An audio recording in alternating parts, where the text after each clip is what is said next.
இன்றைக்கி வந்து வெஜிடபிள் ரேக்கில் எப்படி ஆர்கனைஸ் பண்ணங்கிறது காமிக்கிறேன். ஃபஸ்ட் ரேக்கில் வந்து ஆனியன், செகண்ட் ரேக்கில் வந்து தக்காளி, தேர்ட் ரேக்கில் வந்து கிழங்கு ஐட்டம், சக்கரவள்ளி கிழங்கு, இல்லை கருணக்கிழங்கு, உருளைக்கிழங்கு இதெல்லாம் வாங்கினா ஆர்கனைஸ் பண்ணிப்பேன். இதில் மொத்தம் 5 ரேக்ஸ் இருக்குது. மேலே இருக்க ஸ்பேஸில் வந்து ஃப்ரூட் பேஸ்கெட் வச்சுருக்கேன்.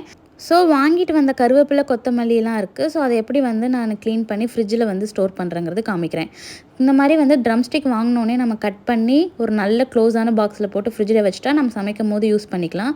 கருவேப்பிலையும் நான் எல்லாமே உருவி க்ளீன் பண்ணி வச்சுட்டேன். அதே மாதிரி கொரியாண்டர் பார்த்திங்கன்னா கொத்தமல்லியையும் தண்டை மட்டும் கட் பண்ணிவிட்டு அப்படியே ஸ்டோர் பண்ணிக்க போகிறேன். புதினாவும் நல்லா எல்லாமே உருவி க்ளீன் பண்ணி வச்சாச்சு. இந்த மாதிரி ஏர்டைட் பாக்ஸில் வந்து நம்ம டிஷ்யூ பேப்பர் போட்டு நல்லா க்ளோஸ் பண்ணி நம்ம ஃப்ரிட்ஜில் வச்சுட்டா 10 டேஸ்க்கு நல்லாவே இருக்கும். இந்த மாதிரி கருவேப்பிலைக்கு மேலே கீழே ஒரு டிஷ்யூ பேப்பர், மேலே ஒரு டிஷ்யூ பேப்பர் போட்டுட்டு ட்ரம் ஸ்டிக்கு வந்து அப்படியே ஒரு ஏர்டைட் பாக்ஸில் போட்டு க்ளோஸ் பண்ணி வச்சுட்டேன். கொரியாண்டர் லீவ்ஸ்க்கும் புதினாவுக்கும் என்ன பண்ணுவேன்னா கீழே ஒரு டிஷ்யூ பேப்பர், மேலே வந்து டபுள் டிஷ்யூ பேப்பர் போட்டு வைப்பேன். அப்போ தான் நம்மளுக்கு நம்ம அடிக்கடி எடுத்து சமைக்கும் போது தண்ணிலாம் வரும். ஸோ அது பட்டு நம்மளுக்கு சீக்கிரமாக வீணாகாமல் ஒரு 10 டேஸ்க்கு நல்லாயிருக்கும். அதே மாதிரி தான் நான் வந்து பச்சை மிளகாய் எல்லாமே ஸ்டோர் பண்ணி வைப்பேன். இதெல்லாம் வந்து நான் சமைக்க தேவைப்படும் போது அப்பப்போ வாஷ் பண்ணிப்பேன். இப்போ புதினாவோ இல்லை கருவேப்பிலையோ சமைக்கும் போது நான் ஃப்ரெஷ்ஷாக வந்து வாஷ் பண்ணிவிட்டு அப்படியே சமைக்க யூஸ் பண்ணிப்பேன். இதை அப்படியே நான் இப்போ க்ளீன் பண்ணி மட்டும் அப்படியே வச்சுருக்கேன்.